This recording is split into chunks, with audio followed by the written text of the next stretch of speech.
A quiet street in the Lebanese city of Zakhle. This courtyard in front of two small rooms is where these kids now play, far from the devastating fighting they witnessed several months earlier in Syria. وانت قاعده صار في خطر على حياتك لان اجت قذيفه عنا بالبيت. One day there was a ceasefire. I went to pick up my son at school, but the fighting resumed. There were bodies in the street. It was almost impossible to get back home. That is when I decided to leave Syria and take my family to a safe place. Wishing to stay anonymous, the former businessman hopes to return to his home and regular life when the fighting stops. Drawings made by his 7-year-old son are a witness to a tragic conflict which has escalated into chaos. In March 2011, following mounting anti-government protests across Syria, the ruling Ba'ath Party deployed its army to silence the unrest. The protests soon evolved into a violent rebellion which the forces of President Bashar al-Assad have since sought to extinguish.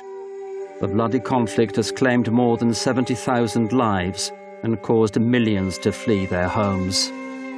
The conflict in Syria is so complicated, and nobody would like to say that there's civil war. The opposition wants to say that it's fighting for democracy. Government is saying that they are fighting with terrorists because there are so many terrorist acts over there. Syria is playing a very important political role. Russia, Iran, Saudi Arabia, America, for many countries, they have their own interests over there. It's a proxy war. And unfortunately, for this fight, these poor Syrian people are paying a very, very high cost.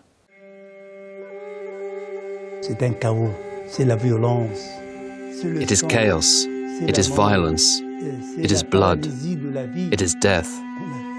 Life has been paralyzed. We have lost everything. What can I tell you more?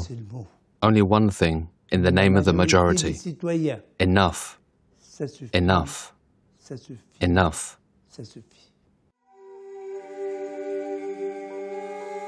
Christians have been living in Syria since the 1st century.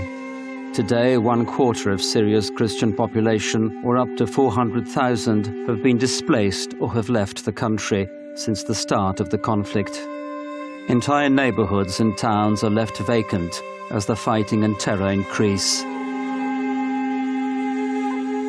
This young family fled to Beirut, Lebanon, fearing for their lives. After bombs started hitting their Damascus neighborhood, they felt increasingly threatened, also because of their faith. As the crisis in our country escalated, I noticed some of my friends acting differently towards me. The problem is, the Christians, in the eyes of the opposition, stand on the side of the regime. Conversely, in the eyes of the regime, we are blamed for not taking sides.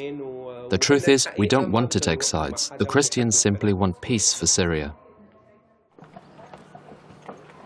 This man and his family, who have taken refuge in Zakhle, Lebanon, had to flee their village, leaving all their possessions behind after substantial threats were made against them.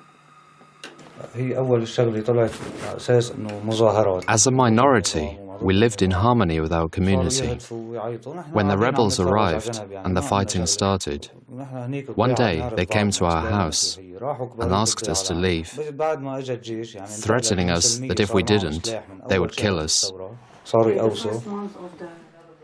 If you are looking at homes, you can see the beautiful tradition of Christians. They brought over there tradition, they brought wisdom, they brought business, they brought peace over there. And they were highly respected always. Now, 28 Christians, 1 priest. What can you say? Christians are being targeted. They are kidnapped, they are asking for ransom, incredible ransoms. You can never imagine to pay. And unfortunately, they suffer and they weep every single day. In my opinion, the people who have left and are living abroad, it will be difficult for them to come back. Maybe they will come to visit their parents, family, friends. For those who have started anew, found work, it will be difficult to come back. It is my hope, however, that they will come back. Now, before anything, our people need love and devotion. They need material support as well. They need really everything because they have left everything.